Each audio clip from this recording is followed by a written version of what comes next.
Good morning, hello, hello, hello.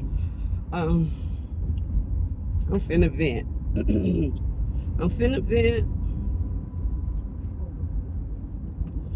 I've been being triggered by a bunch of stuff this week. And first of all, the first thing I got triggered about was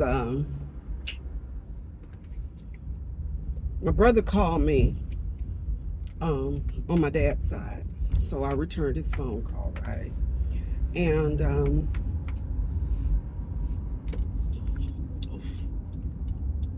my brother is a person that is super smart, very intelligent young man, had uh, the highest math score in his high school. Um, he decided he wanted to be, and this is something that he's admitted himself. He decided he wanted to be in the streets, and so when he made that decision to be in the streets, even though he was not the one to actually commit the crime, what the law says is that because you were knowledgeable of the crime, you are considered an accessory, right? So he spent over 5 years in prison. The actual person that, well, he drove the guy there knowing that that's what he was going to do. So the guy that actually committed the crime, I don't think he served any time because he got shot and quadriplegic, paraplegic. I don't know which one, but he's one of them, right? So my brother had been in jail over 5 years, less than 10, if I'm right about this. Okay, I didn't visit him. And I told him I had to apologize because that is something that was just kind of foreign to me. It's like, why are you visiting somebody in prison? You know, I just didn't get that. He wrote me, and from what I understood, he was doing very good things while he was in there. He was helping people get their GED and things of that nature. He was kind of an ideal uh, inmate as far as prison is concerned. So he got out. He did state time and federal time, and I couldn't understand why it's state and federal. I guess because of the amount of money. I don't know anything about those type things, but anyway.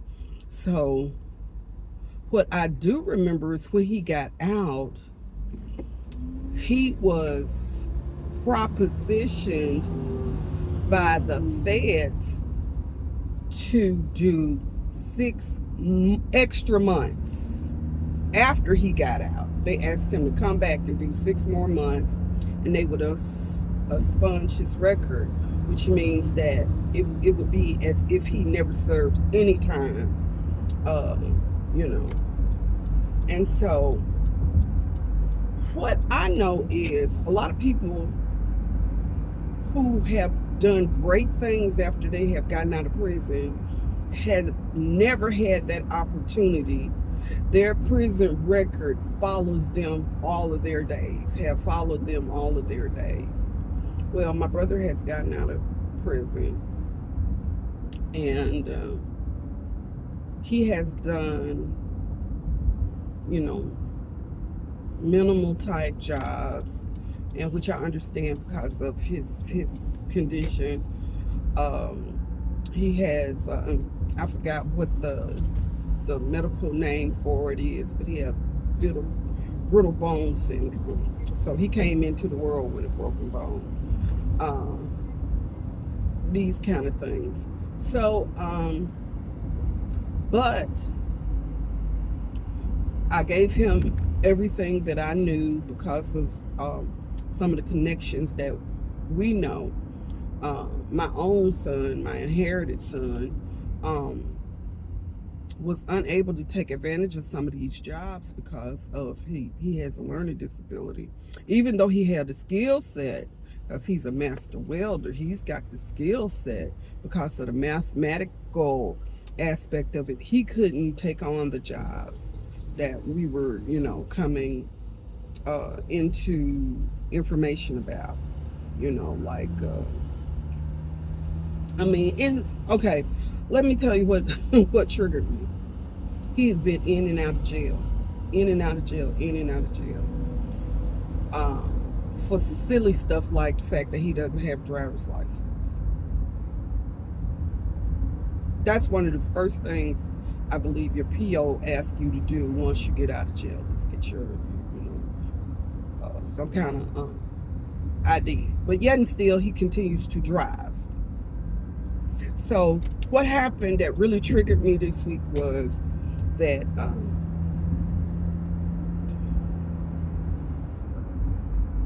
and I guess he thinks it's an excuse, but I didn't see it as that.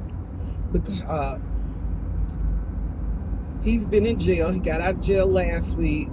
They confiscated his car, so it's in impound. Of course they confiscated because you're not supposed to be driving. You don't have driver's license, which means that you don't have a tag, which means that you don't have insurance.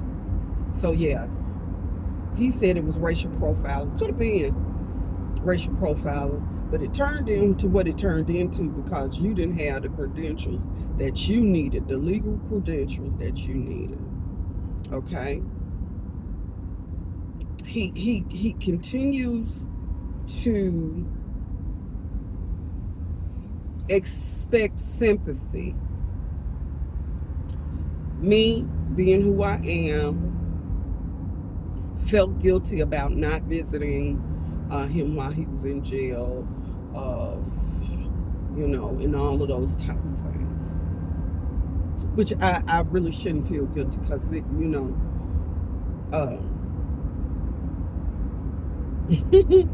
what was that song?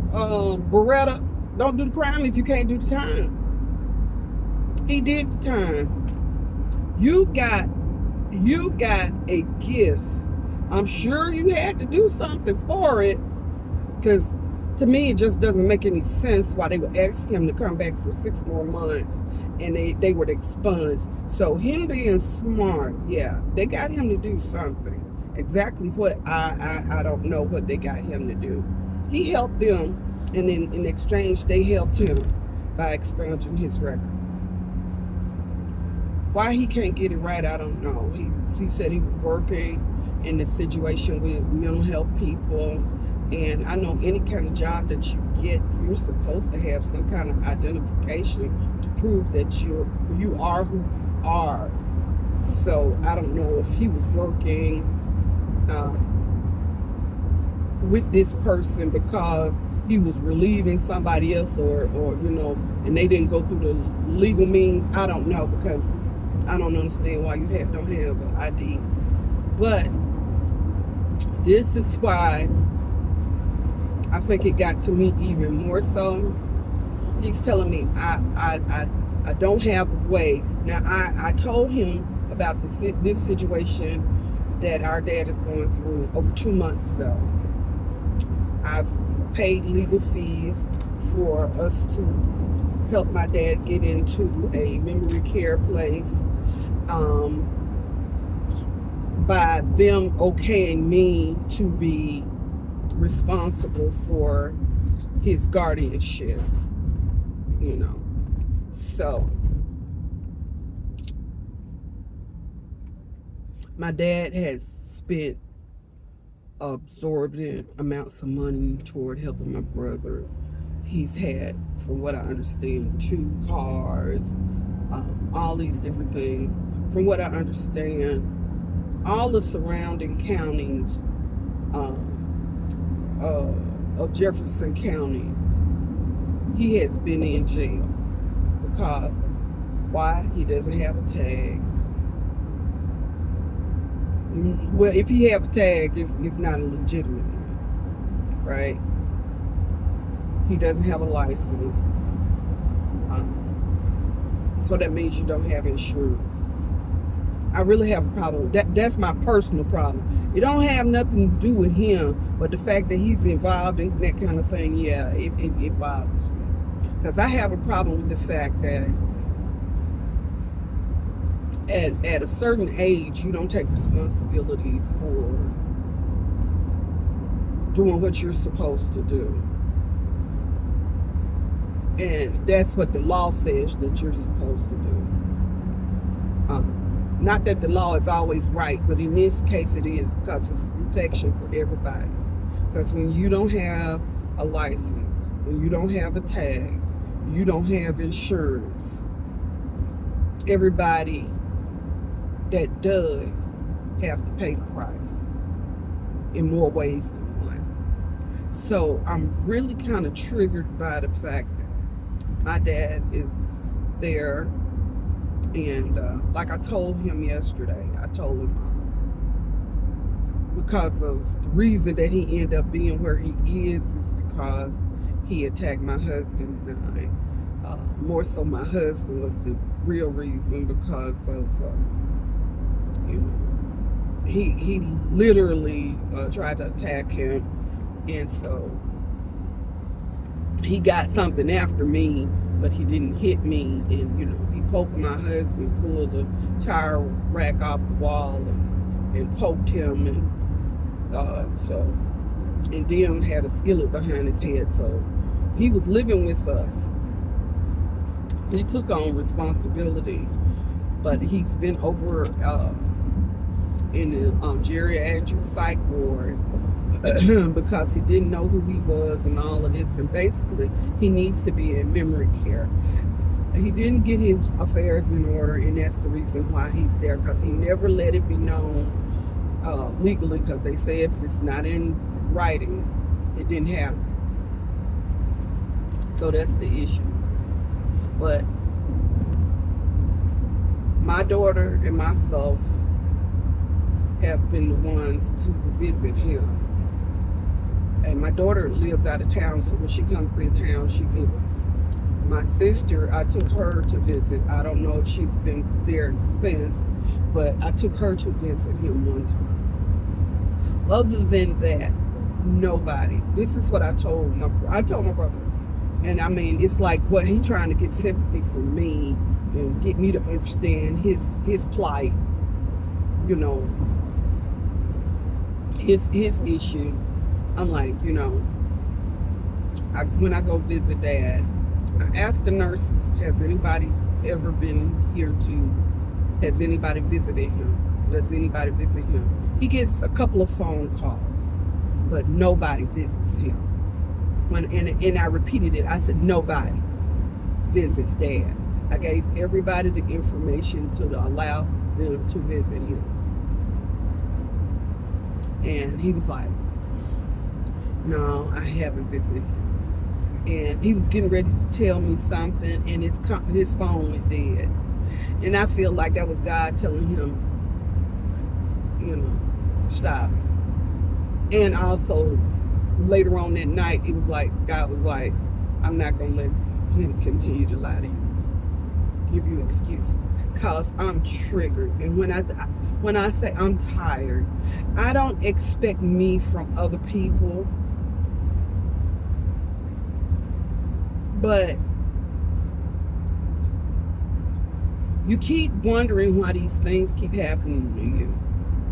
It's because of the decisions that you're making.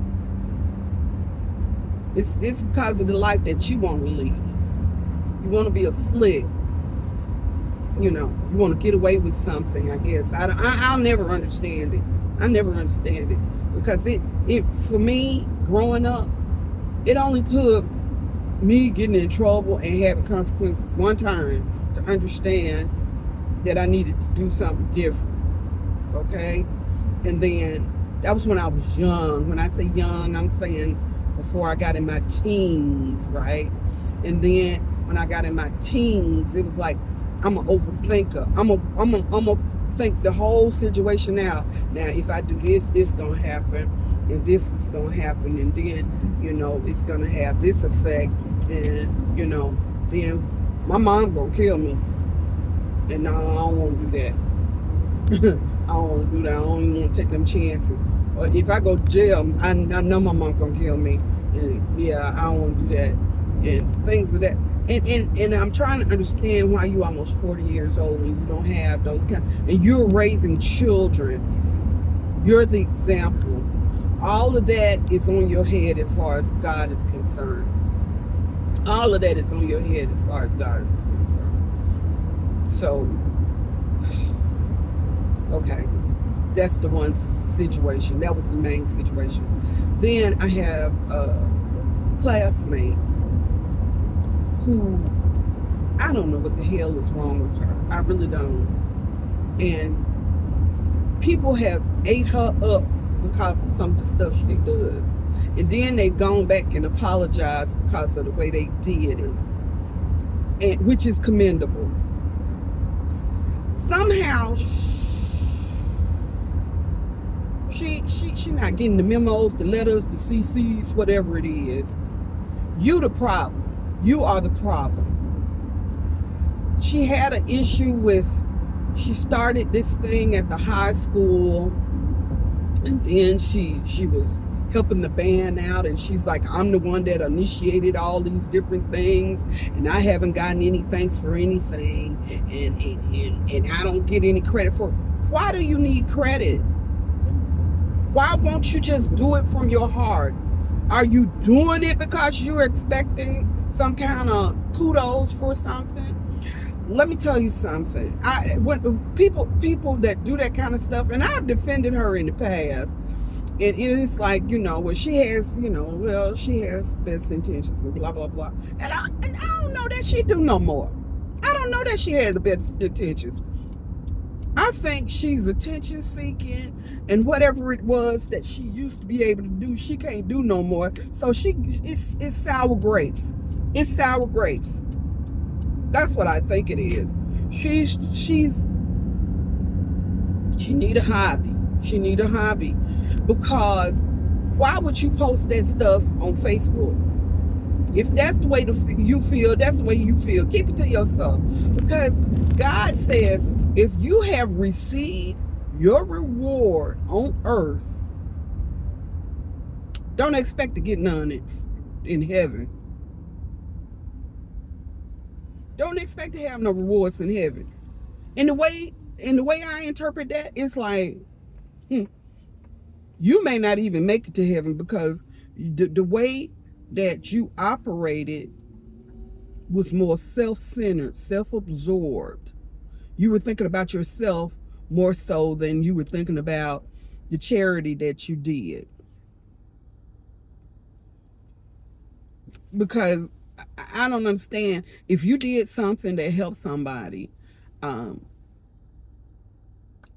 I've done stuff, I'm sure other people have done stuff. Matter of fact, we have somebody who has donated our whole class reunion.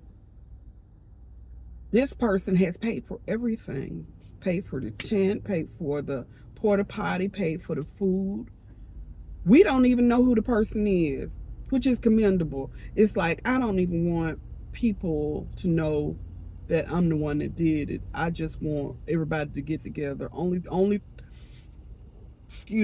thing I want is for everybody to show up and have a good time.